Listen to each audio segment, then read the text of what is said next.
हम गीता मल्लिक अहाँ सब गोटे के प्रणाम करै छी। हम एकटा अहाँ सबके गौरी गीत सुनाबै छी, तखन सुनियो, सुन के वीडियो के लाइक कमेंट जरूर करबै। गौरी पूजन हम जेबै गे बहिना, गिरिजा पूजन हम जेबै।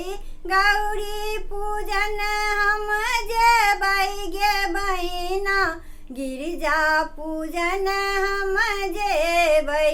तीनही फूल लाए गौरी हम पूजबै, तीनही फूल लाए गौरी हम पूजबै।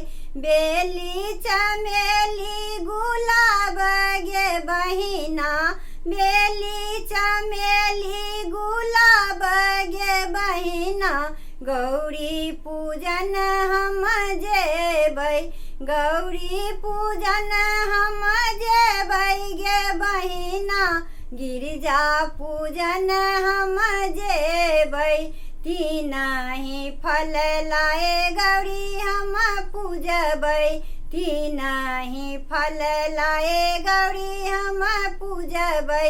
केरा नारियल अनार गे बहिना, केरा नारियल अनार गे बहिना, गौरी पूजन हम जेबै। गौरी पूजन हम जेबै गे बहिना, गिरिजा पूजन हम जेबै। तीनही वस्त्र लाए गौरी हम पूजबै, तीनही वस्त्र लाए गौरी हम पूजबै। केचुआ पुतली पटोर गे बहिना, केचुआ पुतली पटोर गे बहिना, गौरी पूजन हम जेबै। गौरी पूजन हम जेबै गे बहिना, गिरिजा पूजन हम जेबै। तीन सिंदूर लाए गौरी हम पूजबै, तीन सिंदूर लाए गौरी हम पूजबै। मटिया पीपा चीन गे बहिना, मटिया पीपा चीन गे बहिना, गौरी पूजन हम जेबै।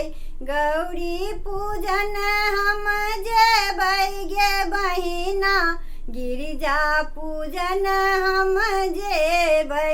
गौरी जे पूजी पूजी भाग जे मांगब, गौरी जे पूजी पूजी भाग जे मांगब। मांगिले बैद्री गई बाते गे बहिना, मांगिले बैद्री गई बाते गे बहिना, गौरी पूजन हम जेबै। गौरी पूजन हम जेबै गे बहिना, गिरिजा पूजन हम जेबै। गौरी पूजन हम जेबै गे बहिना, गिरिजा पूजन हम जेबै।